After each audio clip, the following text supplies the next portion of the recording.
SSC CGL 2024 का notification out हो चुका है। तो जो भी पहले इंपॉर्टेंट डेट्स हैं उनके बारे में बात कर लेते हैं। तो फॉर्म स्टार्ट हो रहे हैं आपके पास 24 जून से आपके पास 24 जुलाई तक। ये आपके पास डेट्स हैं, कुछ इंपॉर्टेंट पेमेंट करने की कौन सी डेट है। और इम्पोर्टेंट डेट्स ये रहेंगी आपके पास कि सितंबर और अक्टूबर के बीच में आपका एग्ज़ाम टीयर 1 है वो एक्सपेक्टेड है, ठीक है, ये टेंटेटिव डेट है। और टीयर 2 की डेट भी इन्होंने थोड़ा सा बता दी है कि दिसंबर में हो सकता है एग्ज़ाम आपका। टोटल वैकेंसीज़ के बारे में बात करेंगे उससे पहले ये कुछ पोस्ट हैं लेवल 7 में। और इनके लिए देखो किस किस पोस्ट के लिए एलिजिबल हो आप, यहाँ से एज लिमिट कुछ इस तरीके से ये देख सकते हो आप। ये ग्रुप बी की पोस्ट है सारी। इसमें एक जो इनकम टैक्स इंस्पेक्टर है ये ग्रुप सी का होता है और ये इनका लेवल 7 है। ये लेवल 6 की कुछ पोस्ट है जिसमें आपके पास एसआई की पोस्ट हो गई, जेएसओ वाली पोस्ट हो गई और ये सारी असिस्टेंट वाली जो पोस्ट है इसमें आती हैं। लेवल 5 में ऑडिटर वाली पोस्ट, अकाउंटेंट वाली पोस्ट आ जाएंगी। लेवल 4 में आपके पोस्टल असिस्टेंट और टैक्स असिस्टेंट और एसआई इन सीबीएन, ये कुछ पोस्ट है। टोटल वैकेंसी जो है वो आपके पास 17,727 अप्रॉक्स ये वैकेंसीज़ हैं आपके पास। आगे फर्दर थोड़ा सा और बढ़ते हैं तो ये एज लिमिट है इम्पोर्टेंट, कौन सी एज लिमिट तक आप इसमें एलिजिबल हो, यहाँ से आप देख सकते हो ये वाली, ठीक है, अपर एज लिमिट भी। इसमें कुछ रिलैक्सेशन है कैटेगरी वाइज, वो इस तरीके से है आपका, जिस भी कैटेगरी में फॉल कर रहे हो वहाँ से देख सकते हो आप ये वाला। और ये पूरा नोटिफिकेशन आपको टेलीग्राम चैनल पे मैंने ऑलरेडी शेयर कर दिया है, तो वहाँ से एक बार रीड कर लें जिस भी पॉइंट में आपको थोड़ा सा भी डाउट होता है तो। और टेलीग्राम चैनल का जो लिंक है वो इस वीडियो के डिस्क्रिप्शन में है ऑलरेडी, या फिर सर्च करोगे तो भी आपको मिल जाएगा टेलीग्राम चैनल डायरेक्टली। अब इसके बाद में देखो तो ये जो दो पोस्ट है इनके लिए थोड़ा सा अलग है। एक जेएसओ वाली पोस्ट हो गई आपके और एक हो गई आपके पास एओ वाली, डबल ए वाली पोस्ट। इनके लिए अलग अलग पेपर होते हैं दो, जो मेन एग्ज़ाम है उससे अलावा एक और पेपर देना रहता है आपको। तो इसके लिए जब फॉर्म फिल करोगे तो ये मांगेगा आपसे एलिजिबिलिटी, इसको थोड़ा सा देख लो। बैचलर डिग्री होना चाहिए और इसमें 60% मार्क्स और मैथमेटिक्स जो 12th में है इससे अबव होना चाहिए, एटलीस्ट 60% तो चाहिए ही चाहिए तो एलिजिबल हो। या फिर स्टैटिस्टिक्स एक आपका सब्जेक्ट रहा हो तो भी इसके लिए आप एलिजिबल रहोगे, ठीक है। इसके लिए आपका एक स्टैटिस्टिक्स का एक अलग से पेपर होगा और ऐसे ही एक डबल ए का पेपर होता है आपका इकोनॉमिक्स का। बाकी अदर पोस्ट के लिए सब कुछ सेम है, उसमें कुछ फ़र्क नहीं है। बाकी इसके लिए नॉर्मल सा एक बैचलर डिग्री होना चाहिए किसी भी स्ट्रीम में आपका, ठीक है। इम्पॉर्टेंट एक और चीज़ आप पूछते हो कि ग्रेजुएशन कब तक कंप्लीट होना चाहिए, तो उसकी कट ऑफ डेट है आपके पास 1 अगस्त 2024, ये कट ऑफ डेट ली गई है। यहाँ तक आपका रिजल्ट आपका आ जाना चाहिए तो ये वैलिड रहेगा, क्लियर। इसके बाद में कैसे अप्लाई करना है, फ़ोटोज़ थोड़ा सा पैटर्न इस बार चेंज हुआ है तो उसके रिगार्डिंग कुछ इंस्ट्रक्शन यहाँ पे दिए हुए हैं। तो एप्लीकेशन डाउनलोड करके उसमें फ़ोटो किस तरीके से लेना है कुछ इंस्ट्रक्शन ये यहाँ पे हैं। नया रजिस्ट्रेशन करना पड़ेगा आपको, अगर पहले से कर लिया है तो अच्छी बात है, फिर आप डायरेक्ट फिल कर सकते हो। और एग्ज़ाम फ़ीस की बात करूँ 100 रुपीज़ है और बाकी रिजर्व कैटेगरी है उनके लिए ये एग्जाम्प्टेड है, ठीक है। और ये पेमेंट की डेट है, इसको ज़रूर ध्यान रखो। देखो फॉर्म है आप पहले ही फिल कर दो कुछ ही दिन में, अब जैसे स्टार्ट हो रहे हैं, आज से स्टार्ट हो रहे हैं तो 1-2 दिन में आप फिल कर दो, और भी थोड़ा टाइम ले सकते हो अच्छे से चीज़ों को समझ के। लेकिन एंड जो लास्ट डेट तक वेट नहीं करना। देखो हमेशा पहले से ही प्रॉब्लम्स आती रहती हैं इसमें फॉर्म्स में, लास्ट में वो सर्वर का कुछ इशू रहता है वो। तो ये कुछ सेंटर्स हैं एग्ज़ाम के, यहाँ से आप देख सकते हो कौन सा एग्ज़ाम सेंटर आपके नियर बाई पड़ रहा है, तो उसमें आप अप्लाई कर सकते हो।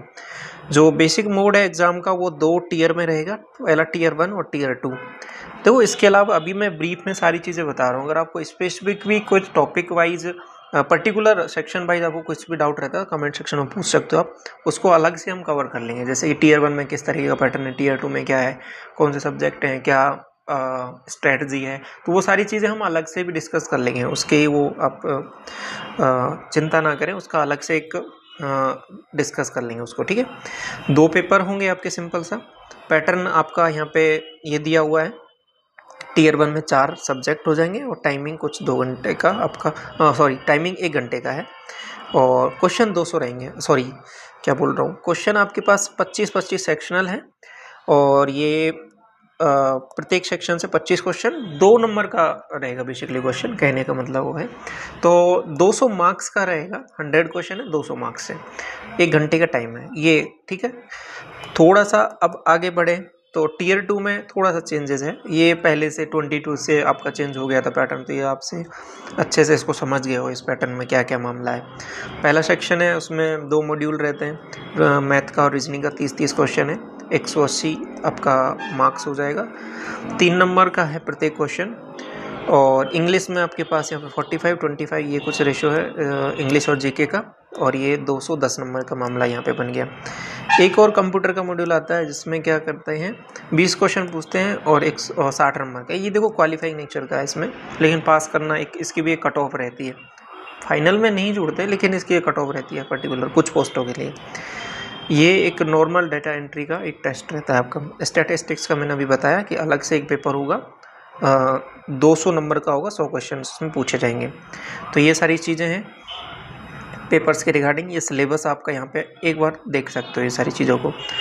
अब देखो कुछ पोस्ट है ना इसमें, उनका क्राइटेरिया थोड़ा सा कुछ चीज़ें अलग होती हैं, जैसे एक जीएसटी इंस्पेक्टर का हो गया, तो और कुछ पोस्ट हैं इसमें जो 4600 ग्रेड पे में है, उनका एसआई की पोस्ट होगी, उसमें थोड़ा सा मेडिकल का थोड़ा सा क्राइटेरिया अलग रहता है, उसको थोड़ा सा ध्यान रखना है आपको।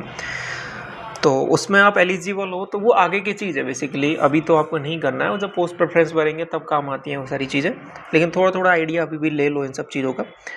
आगे बात करूँ तो document verification will be conducted by the user department organisation after the declaration of final result. DB direct ही जो आपको डिपार्टमेंट मिलेगा वही कराएगा, वो टियर 2 के बाद की बातें हैं ये सब चीज़ें, कि जैसे ही टियर 2 का रिजल्ट आता है, जैसे ही आप शॉर्ट लिस्ट होते हो तो फिर आपसे पोस्ट भरवाई जाएगी, कौन सी पोस्ट आपको चाहिए।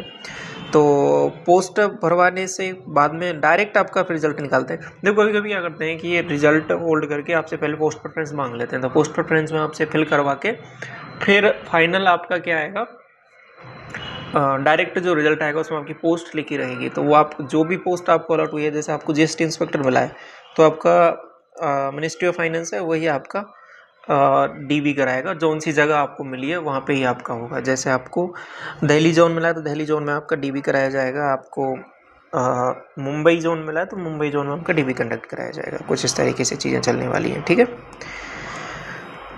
आगे मैं बात करता हूँ, तो ये है जो चीज़ मैं बोल रहा था अभी थोड़ी देर पहले, specific requirement of physical standard है, कुछ पोस्ट हैं ये हैं आपके पास।